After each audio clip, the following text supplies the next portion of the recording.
மூன்றாவது கணக்குமா limit square root of x tends to 3 x square minus 81 by square root of x minus 3. இப்போ இந்த base வடிவில் தான், அந்த பகுதியினுடைய வடிவில் தான் தொகுதியினுடைய பேஸ் இருக்கணும். அதுக்கேற்ற மாதிரி மாற்றி எழுதிக்கலாம். Limit square root of x tends to 3. இது எப்படி இதெல்லாம் பார்க்காம ஸ்கொயர் ரூட் ஆஃப் எக்ஸையும் ஸ்கொயர் ரூட் ஆஃப் எக்ஸையும் பெருக்குன்னா வெறும் எக்ஸு, ரைட்? இங்கே எக்ஸ் ஸ்கொயர் இருக்குன்னா அந்த ஸ்கொயர் ரூட் ஆஃப் எக்ஸ் எத்தனை முறை போடணும்? இப்போது இங்கே 2 முறை போட்டால் 1 முறை வருதுன்னா எத்தனை முறை போட்டால் அங்கே 2 வரணும்? 4 முறை போடணும் இல்லையா?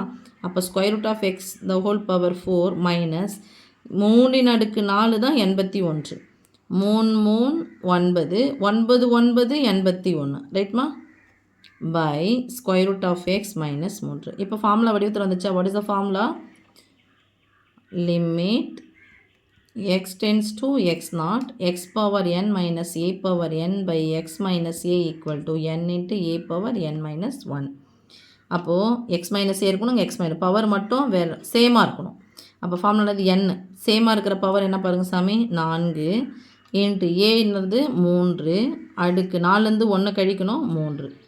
That is equal to 4 into power தான் ஃபஸ்ட்டு பார்த்துருக்கணும். 4 அப்படியே வச்சுக்கணும். 3 முறை போயிடணும். 3 9 9 3 27. that is equal to 108. ஏன்னா அங்கே 28 8 மீதி 2 4 8 2 10. ஓகேம்மா? Answer over.